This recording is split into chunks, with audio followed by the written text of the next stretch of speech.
I'm Abila Rashid and welcome back to another episode of Masterclass. എവിടെ പോയാലും എല്ലാവർക്കും പറയാനുള്ളത് ബിരിയാണി ബിരിയാണി ബിരിയാണി. അപ്പോൾ ഇന്ന് ഒരു സ്പെഷ്യലായിട്ട് ഒരുപാട് റിക്വസ്റ്റ് ഉണ്ടായിരുന്നു. അത് പ്രകാരം ഞാനൊരു ബീഫ് ബിരിയാണി ഉണ്ടാക്കാൻ പോവാണ്.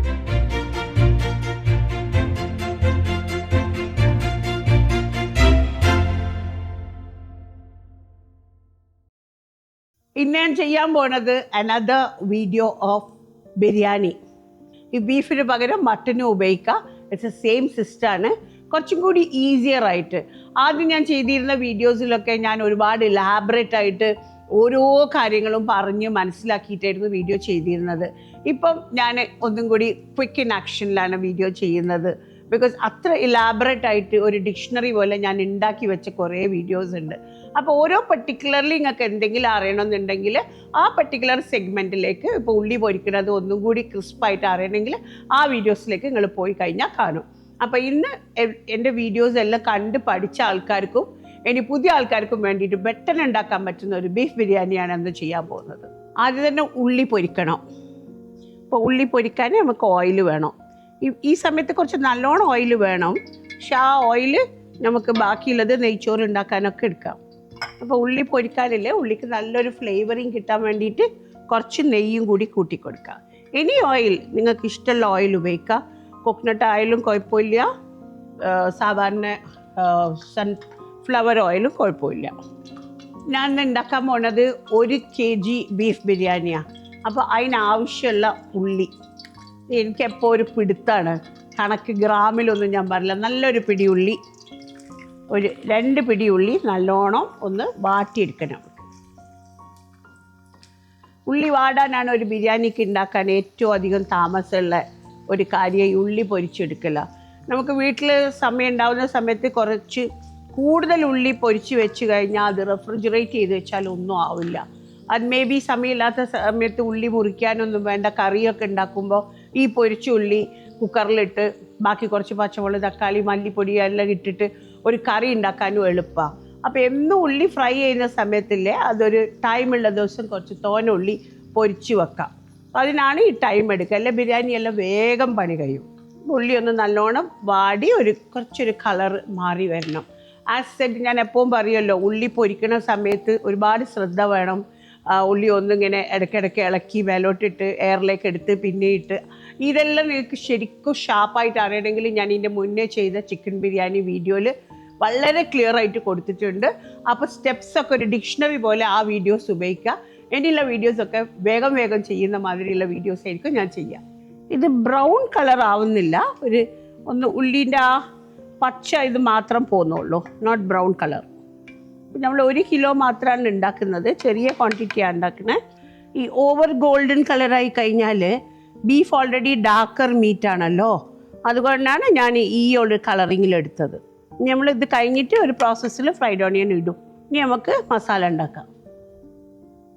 ഈ ഉള്ളി പൊരിച്ച് വെച്ച ഓയിൽ തന്നെ ആട്ടോ നമ്മൾ എല്ലാത്തിനും ഉപയോഗിക്കുന്നത്. അതിനിപ്പോൾ നമുക്ക് മസാല ഉണ്ടാക്കാൻ ഇത് കുറച്ച് ഓയിൽ എടുക്കാം.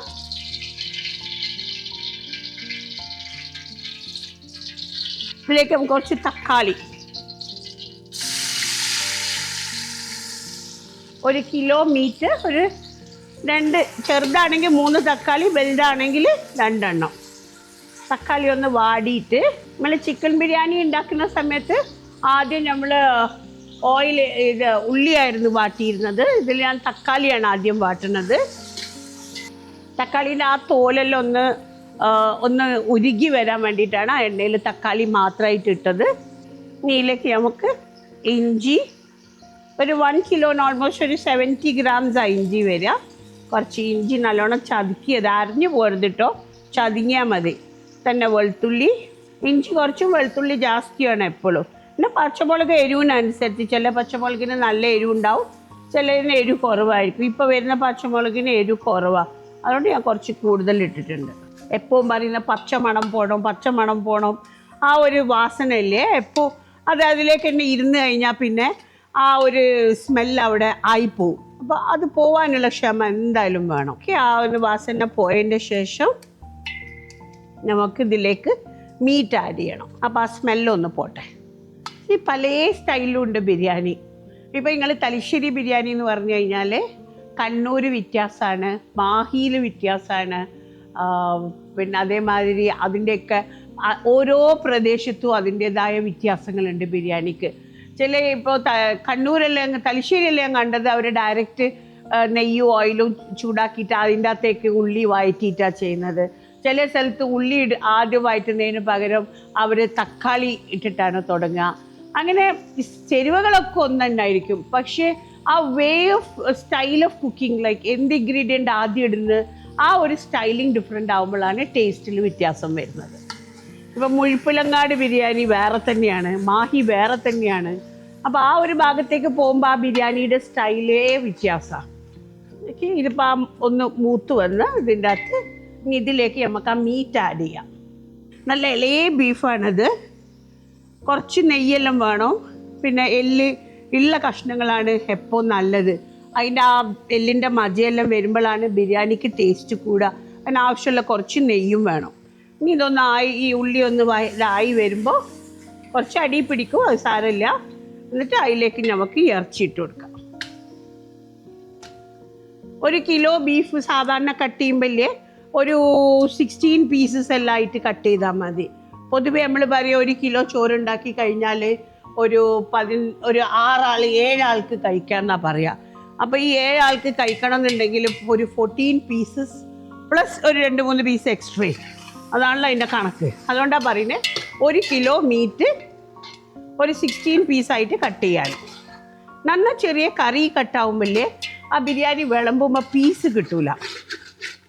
ആ ഇറച്ചി ഒന്ന് നല്ലോണം ഒന്ന് കളർ മാറി വരട്ടെ, ആ മീറ്റ് ഒന്ന് കളർ മാറി വരട്ടെ. നമ്മൾ ഒരു സെമി പൊരിച്ച് വെച്ച ഈ ഉള്ളി ഉണ്ടല്ലോ, അതും ഒന്ന് നമുക്ക് നല്ലോണം കളറായിട്ടില്ല, കളർ കുറച്ച് ഉള്ളി അതും ഇതിലേക്ക് ഇട്ട് കൊടുക്കുക. ഇനി നമ്മൾ ഉപ്പിട്ടിട്ടില്ല ഇതുവരെ. അപ്പോൾ ബീഫ് നല്ലോണം ഒന്ന് ആ കളർ, ആ ചുവപ്പ് കളറൊക്കെ മാറി ഒന്ന് ഇതായി. ഇനി നമുക്ക് അതിലേക്ക് ഉപ്പിട്ട് കൊടുക്കാം. ഓൾവേസ് മൈ പ്രിഫറൻസ് കല്ലുപ്പ്. ഇനി അത് കിട്ടിയിട്ടില്ലെങ്കിൽ സാധാരണ ഉപ്പിട്ടാലും മതി, ഉപ്പ് നോക്കിയിട്ടാൽ മതി, പിന്നെ വേണമെങ്കിൽ ആഡ് ചെയ്ത് കൊടുക്കാം. ഇനി നമുക്ക് ഇതിലേക്ക് കുറച്ച് തൈര് ഒഴിച്ചു കൊടുക്കാം. തൈര് ഞാൻ എപ്പോൾ പറയലുണ്ട്, കുറച്ച് പുളിയുള്ള തൈരാണ് എപ്പോൾ നല്ലത്.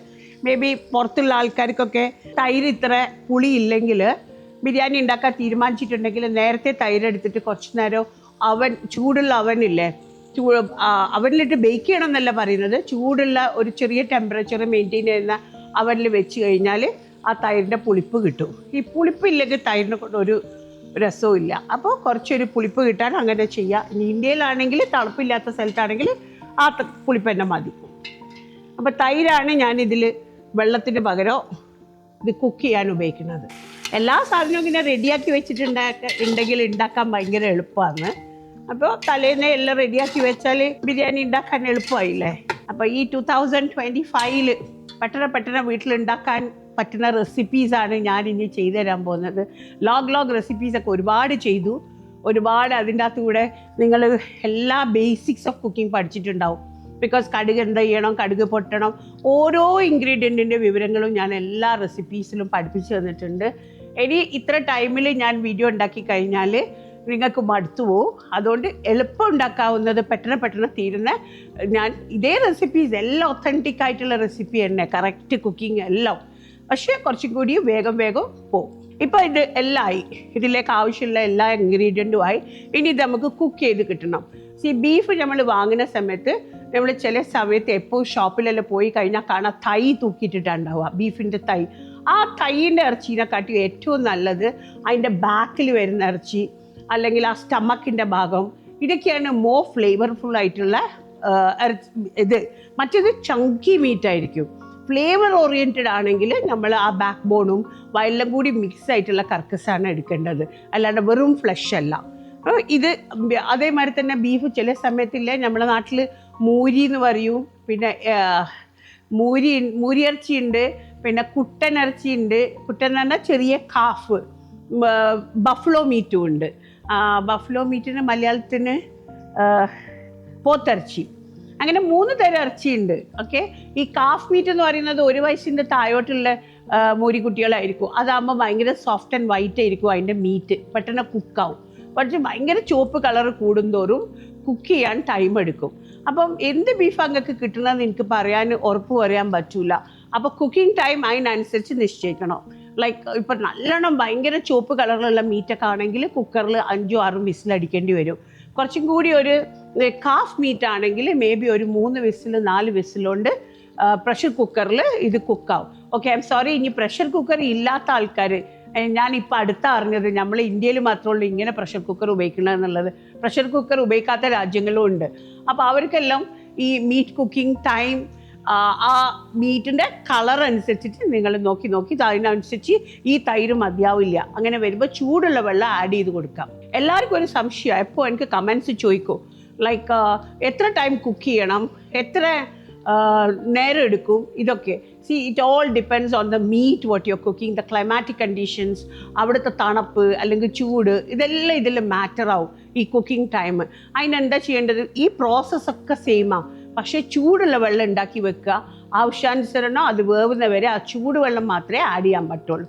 ചൂടുവെള്ളം ആഡ് ചെയ്യണമെന്ന് പറയുന്നത് എന്താണെന്ന് വെച്ചാൽ, ഈ തണുത്തിട്ട് ഇപ്പം ചൂടായിട്ടിരിക്കുന്ന ഈ കുക്കിംഗ് ഇതിൽ നിങ്ങൾ ചൂടായിട്ടിരിക്കണം, ഇതിൽ കൊണ്ടുപോയി തണുത്ത വെള്ളം ഒഴിച്ചാൽ എന്താവും? All process will go down. ഈ ബോയിലിംഗ് പോയിന്റ് പ്രോസസ്സിൽ പോയി തണുപ്പിലേക്ക് പോകും. പിന്നെ ആ റേസ് ചെയ്ത് വരുന്ന സമയത്ത് ആ ഒരു കൺസിസ്റ്റൻസി, അതിൻ്റെ ക്വാളിറ്റി ഓഫ് കുക്കിംഗ്, അതിൻ്റെ quality of the end product എല്ലാം പ്രോബ്ലം വരും. അത് കാരണം എന്ത് കറി ഉണ്ടാക്കുമ്പോൾ, ഇനി ഈ ബിരിയാണിക്ക് എന്നല്ല, എന്ത് കറി ഉണ്ടാക്കുമ്പോഴും ചൂടുള്ള സാധനത്തിലേക്ക് ചൂടുവെള്ളം തന്നെ ഉപയോഗിക്കണം. അപ്പോൾ ഇതിലേക്കിപ്പോൾ വെള്ളം ഇങ്ങനെ പൊട്ടി വരുന്നുണ്ട്, ആവശ്യത്തിനുള്ള തൈരുണ്ട്, എന്നാലും അടി പിടിക്കാൻ സമ്മതിക്കരുത്. ഇടയ്ക്കിടയ്ക്ക് ഇതിൻ്റെ വെള്ളം ചെക്ക് ചെയ്യണം. അപ്പോൾ ബീഫ് ഞാൻ പ്രഷർ കുക്കറിലേക്ക് മാറ്റി അത് വെന്തുകൊണ്ടിരിക്കുന്നുണ്ട്. മീൻവൈൽ നമുക്ക് ഗീ റൈസ് ഉണ്ടാക്കാം, ഇതിനുള്ള ഈ നെയ്ച്ചോറ് ഉണ്ടാക്കാം. ഉള്ളി വെച്ച് എണ്ണ, ആ എണ്ണ തന്നെ ഉപയോഗിക്കുന്നതാണ് ഏറ്റവും നല്ലത്. ബിക്കോസ് അതിൽ ഓൾറെഡി ആ ഉള്ളിയുടെ എസൻസ് ഉണ്ട്. മാത്രമല്ല അതിൻ്റെ കൂടെ ആ നെയ്യുണ്ട്, എല്ലാ ഫ്ലേവറും കൂടി ഉള്ള ഒരു എണ്ണയാണ്. അത് വേസ്റ്റ് ആക്കണ്ട. അത് ബിരിയാണി ഉണ്ടാക്കുമ്പോൾ അത് ഭയങ്കര വാല്യുബിളാണ്. അതിലേക്ക് കുറച്ചും കൂടി ഫ്രഷ് ഗീ കൊടുക്കുക. നോർമലി ഇതിൻ്റെ കണക്ക് എങ്ങനെയാണെന്ന് വെച്ചാൽ 1 കിലോ അരിക്ക് 200 ഓയിലാണ്. അത് 150 grams ഓഫ് ഓയിലും 50 grams ഓഫ് ഗീയും ആക്കാം. അല്ലെങ്കിൽ 100 like 100 oil 100 ghee. Totally ghee എടുത്തുകൊണ്ട് അത് ഭയങ്കര രസവും അതല്ല, അത് ഭയങ്കര സിക്കനിങ് ആവും കൂടുതൽ നെയ്യായി കഴിഞ്ഞാൽ.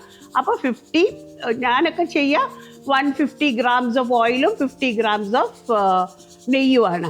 100 എടുത്താലും വലിയ കുഴപ്പമില്ല. ഇതിലേക്ക് കറാമ്പട്ട, കറാമ്പൂ, ഒരു 3-4 ഏലക്കായ്. അപ്പം ഗരം മസാല പൊട്ടി വരുന്ന സമയത്ത് കുറച്ച് ഉള്ളി ഇട്ട് കൊടുക്കുക. ഉള്ളി കളർ മാറാൻ പാടില്ലേ, ഉള്ളി സെയിം കളറിൽ തന്നെ നിലനിർത്തണം. ഉള്ളി കളറായി കഴിഞ്ഞാൽ ചോറ് കളർ മാറും. ഇതിലേക്ക് ചൂടുവെള്ളം, 1 ഗ്ലാസ് അരിക്ക് 2 വെള്ളം എന്നുള്ള കണക്കിലാണ്. ഞാൻ കഴിഞ്ഞ വീഡിയോ ചെയ്ത സമയത്ത് ഞാൻ ചിക്കൻ ബിരിയാണിയുടെ വീഡിയോയിലേക്ക് പോവുകയാണെങ്കിൽ അത് വേറെ സ്റ്റൈൽ ഓഫ് മേക്കിംഗ് നെയ്ച്ചോറാണ്. അത് ഞങ്ങൾ നെയ്യ് ചൂടായി വരുമ്പോൾ അതിലേക്ക് അരി ഇട്ടിട്ട് അരി വറുത്ത് ഒരു വിധം നല്ല വറവ് വരുന്ന സമയത്ത് അതിലേക്ക് വെള്ളം ആഡ് ചെയ്യുക ചെയ്യുന്നത്. ഇത് കുറച്ചും കൂടി ഈസിയർ മെത്തേഡാക്കാൻ വേണ്ടിയിട്ട് വേറൊരു മെത്തേഡിലാണ് ഈ ഗീ റൈസ് ഉണ്ടാക്കുന്നത്. അപ്പോൾ ഇതിൽ ഞാൻ നെയ്യും ഓയിലും ചൂടാക്കി അതിലേക്ക് കറാപ്പൂ, പട്ട, ഏലക്കായി ഇട്ട് അതൊന്ന് പൊട്ടി വരുന്ന സമയത്ത് അതിൽ ഉള്ളിയിട്ട് ആ ഉള്ളി ഇട്ടതിന് ശേഷം അതിൻ്റെ അകത്തേക്ക് വെള്ളം ഒഴിച്ച്, ആ വെള്ളത്തിൻ്റെ പ്രൊപ്പോർഷൻ 1 ഗ്ലാസ് അരിക്ക് 2 വെള്ളം. അപ്പോൾ ഇന്നിപ്പോൾ ഞാനിവിടെ 1 കിലോ എടുത്തിട്ടില്ല, ഞാൻ 300 ml 2 ഗ്ലാസ്സിലാണ് അരി എടുത്തത്. ആ 2 ഗ്ലാസ് അരിക്ക് 4 വെള്ളമാണ് എടുത്തത്. അപ്പോൾ ആ വെള്ളം നല്ലോണം തിളച്ച് വരുന്ന സമയത്ത് നമുക്ക് അതിലേക്ക് ഉപ്പിടണം. ആവശ്യത്തിനുള്ള ഉപ്പിടുക. പിന്നെ ഈ ചോറിൽ നമ്മൾ നെയ്ച്ചോറ് ബിരിയാണിക്ക് മാത്രമാണ് ഉപയോഗിക്കുന്നതെന്നുണ്ടെങ്കിൽ നമുക്ക് കുറച്ച് ഒരു ഫ്ലേവറിന് വേണ്ടിയിട്ട് കുറച്ച് പച്ചമുളകും, കുറച്ച് 1-2 ചുള വെളുത്തുള്ളി, ഒരു ചെറിയ ഫ്ലേവറിങ്ങിന് വേണ്ടിയിട്ട് കുറച്ച് ഇഞ്ചി കുറച്ച് മതി കേട്ടോ. നല്ലോണം തിളച്ച് വരുന്ന സമയത്ത് കഴുകിയ അരി ഇതിലേക്ക് ഇടണം. അരി നല്ല തിളച്ച് വരുന്ന വെള്ളത്തിലേക്ക് അരി ഇടുക. ഈ അരിയിൽ വെള്ളം ഉണ്ടാവാൻ പറ്റൂല കേട്ടോ. ഈ അരി നല്ലോണം കഴുകി ഊറ്റി വെക്കുക. പിന്നെ അധികം നേരം പൊതിർത്താൻ പാടില്ല. പൊതിർന്നു കഴിഞ്ഞാൽ അരി വെള്ളം കുടിക്കും, അപ്പോൾ അരി സ്റ്റിക്കിയാവും. ഈ ഉപയോഗിച്ചത് കൈമ റൈസാണ് കേട്ടോ. ജീരകശാല, കൈമ റൈസ്, ഇതെല്ലാം ഒരു പേരെന്നാന്ന്. പക്ഷെ അരി നല്ല പഴയ അരി, നല്ല വാസനയുള്ള അരി ആയിരിക്കും ഏറ്റവും നല്ലത്. അപ്പോൾ അങ്ങനത്തെ അരി എടുക്കണം. പിന്നെ ഈ അരി ഒന്ന് ഇട്ടതിൻ്റെ ശേഷം എപ്പോഴും ഒന്ന് നല്ലോണം ഒന്ന് ഇളക്കി കൊടുക്കണം. അത് കഴിഞ്ഞ് ഉപ്പൊന്ന് ശ്രദ്ധിക്കുക. ഇനി ഒരു സ്റ്റേജിലും കൂടി നമുക്ക് ഉപ്പ് വെക്കാനുള്ള സമയമുണ്ട്. നല്ലോണം അടച്ച് വെച്ചിട്ട് ഒന്ന് അത് ഫുൾ ഫ്ലെയിമിൽ വേവട്ടെ. 5th വിസിലാട്ടോ. ആദ്യത്തെ വിസിൽ നമ്മളെപ്പോഴും ഒരു ഫുള്ളിലിട്ട് പിന്നെ നമ്മൾ മെല്ലെയാക്കി അങ്ങനെ ഡിസ്റ്റൻസിലായിട്ട് കൊണ്ടുപോകണം. എൻ്റെ അഭിപ്രായത്തിൽ ഒരു മിനിമം ഒരു 15 to 20 മിനിറ്റ്സ് കുക്കറിൽ വേവണം. അത് depends on the meat again കേട്ടോ. പിന്നെ മീറ്റിൻ്റെ ഇതുപോലെ ഇരിക്കും. ഇനി ഇൻ കേസ് തുറന്ന് നോക്കി വന്നിട്ടില്ലെങ്കിൽ വീണ്ടും വേവിക്കുക. വേവാത്ത ഇറച്ചി എന്തായാലും കഴിക്കാൻ പറ്റില്ലല്ലോ. എത്ര അത് സോഫ്റ്റർ ആവാം. പിന്നെ ചില ആൾക്കാർ പറയും പച്ച പപ്പായ ഒരു പീസ് മുറിച്ചിട്ട് കഴിഞ്ഞാൽ പെട്ടെന്ന് വേവും. അത് കറക്റ്റാണ്. പപ്പായ ഇട്ട് കഴിഞ്ഞാൽ മീറ്റ് പെട്ടെന്ന് ടെൻഡറാവും. It's called a tenderiser. ഈ റൈസും വെള്ളവും ഒരേ ഇതിലെത്തുന്ന സമയത്ത് നമുക്കൊന്നത് തുറന്നിട്ട് ഒന്ന് ഇളക്കി ഇട്ട് കൊടുക്കണം. ഈ ഒരു സമയത്ത് ഉപ്പൊന്ന് ചെക്ക് ചെയ്യുക. ഉപ്പ് പോരെങ്കിൽ ഉപ്പ് ഇട്ട് കൊടുക്കുക. എന്നിട്ട് ഒന്നുകൂടി അടച്ച് വെച്ചിട്ട് ഒന്ന് ഉള്ളരി വേവാനുണ്ട്. ഇപ്പോൾ നമ്മൾ ചെക്ക് ചെയ്യുന്ന സമയത്ത് ആ പുറത്തുള്ള അരിയെ വെന്തിട്ടുണ്ടാവുള്ളൂ. ഇതിൻ്റെ ഉള്ളരി വേവണം. അതിന് ഒന്നും കൂടി സ്റ്റീമിൻ്റെ അകത്ത് അരി ഇവിടെ നിൽക്കണം. ഇതേമാതിരി ഇങ്ങനെ സ്റ്റീം അക്യൂമുലേറ്റ് ചെയ്ത് വരുന്ന സമയത്ത് ഓഫ് ചെയ്തിട്ട് അവിടെ വയ്ക്കുക ഫോർ 10 മിനിറ്റ്സ്. ഈ 10 മിനിറ്റ്സിൻ്റെ ഉള്ളിലാണ് ഇതിൻ്റെ ഉള്ളരി കുക്കാവുക. മീൻവൈൽ നമ്മൾ ബീഫ് റെഡി ആയിട്ടുണ്ട്. ഇനി ഇത് ഓഫ് ചെയ്തിടുക. വിസിൽ കൂളായതിൻ്റെ ശേഷം എടുക്കുക. ഈ വിസിൽ പോയ പാടന്നെ തുറന്നു കഴിഞ്ഞാൽ കുക്കാവില്ല. അത് ഇരിക്കുന്ന ആ ടൈമിലാണ് ഇതിപ്പോൾ കുക്കാവുന്നുണ്ടാവുക. അപ്പോൾ this is also getting cooked, ഇത് is also getting cooked. 10 minute ഈ അരിക്കും വേണം ഈ ഇറച്ചിക്കും വേണം ഓഫ് ചെയ്തതിൻ്റെ ശേഷം. അത് രണ്ടും ആ ഒരു ലെവലിൽ എടുത്തു കഴിഞ്ഞാൽ നല്ല സോഫ്റ്റായിട്ട് വരും. അപ്പോൾ ബീഫ് നല്ലോണം വന്നിട്ടുണ്ട്. കുക്കറിലിട്ട് വന്ന് ഇനി നമുക്ക് ദമ്മിടേണ്ട പാകത്തിലേക്കുള്ള പാത്രത്തിലേക്ക് വയ്ക്കാം. ഇനി ഇതൊന്ന് നമുക്ക് ഫിനിഷ് ചെയ്തെടുക്കണം. ഈ ആ കളറ് വന്നാണ്ടില്ല, ഉള്ളിയുടെ കളറാണ്.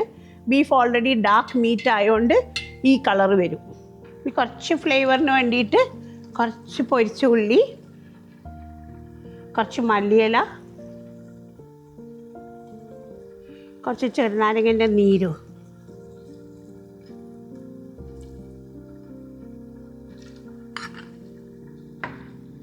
പിന്നെ ഇതാ നമ്മളുടെ ഗരം മസാല. ഈ ഗരം മസാല ബിരിയാണിക്ക് മാത്രമല്ല എല്ലാ കറികൾക്കും എല്ലാം എൻഹാൻസ് ചെയ്യാൻ ഗരം മസാല ടേസ്റ്റാണ്. ഇതിൽ കൂടുതൽ കറാമ്പൂ, ഏലക്കായ്, പട്ട, ജാതിക്ക, ജാതിപ്പത്തിരി, ജീരകങ്ങൾ അതെല്ലാം കൂടി കൂട്ടിയിട്ടുണ്ടാക്കുന്ന ഒരു മസാലയാണ്. ഇതിൽ മല്ലിയല്ല ഇതിൻ്റെ ബേസ്, ജസ്റ്റ് ഗരം. അതുകൊണ്ടാണ് ഇത് കോൺസെൻട്രേറ്റഡ് ഫോമാണ്. വളരെ കുറച്ച് ഉപയോഗിച്ചാൽ മതി എന്ന് പറയുന്നത് അതുകൊണ്ടാണ്.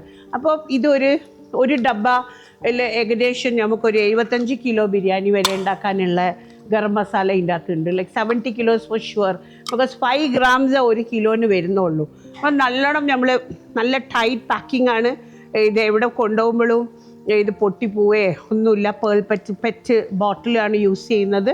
പിന്നെ 2 years വരെ ഇതിന് ടൈം ഉണ്ട്. ഇതൊന്നും ആവില്ല. അതായത് എപ്പോൾ അടച്ചു വെക്കണം. ഇതിൽ കൂടുതൽ ഇതിൻ്റെ ഫ്ലേവർ എന്ന് പറയുന്നത് ഇതിൻ്റെ സ്മെല്ലാണ്. ഈ ഗരം മസാല എന്ന് പറയുന്ന സാധനം സ്മെല്ലാണ്,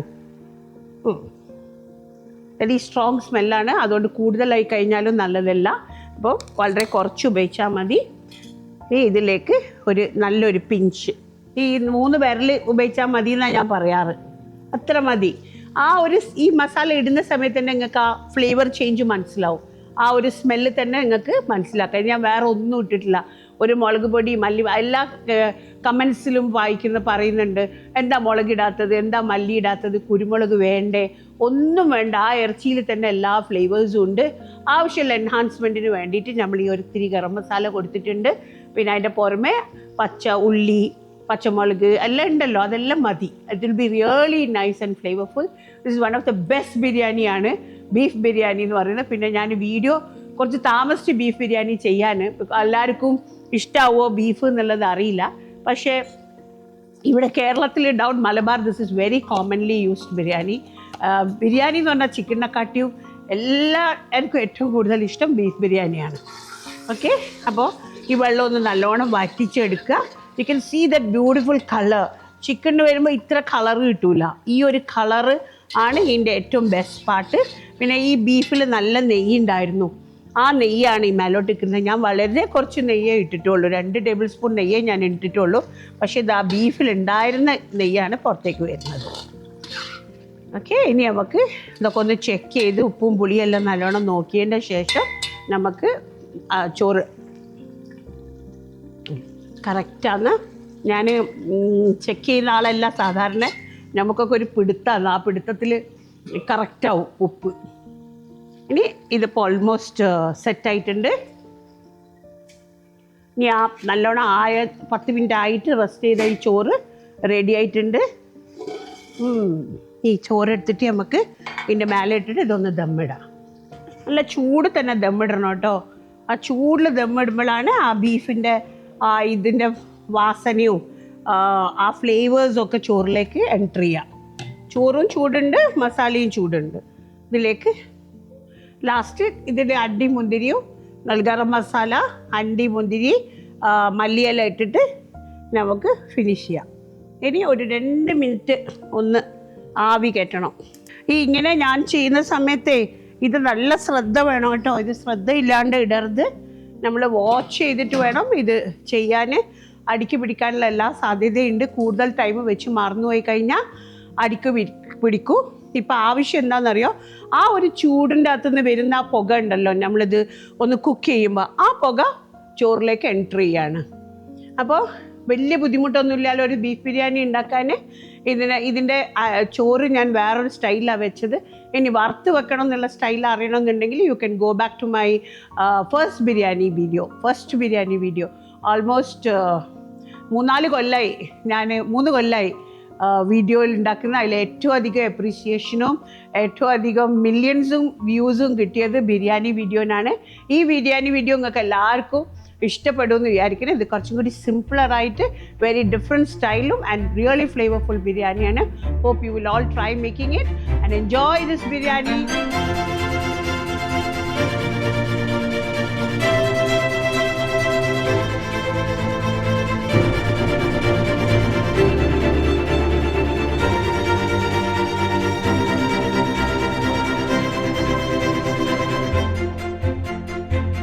ഇനി അടുത്ത വീഡിയോ കാണുന്നത് വരെ until then, goodbye from Abida Rashid.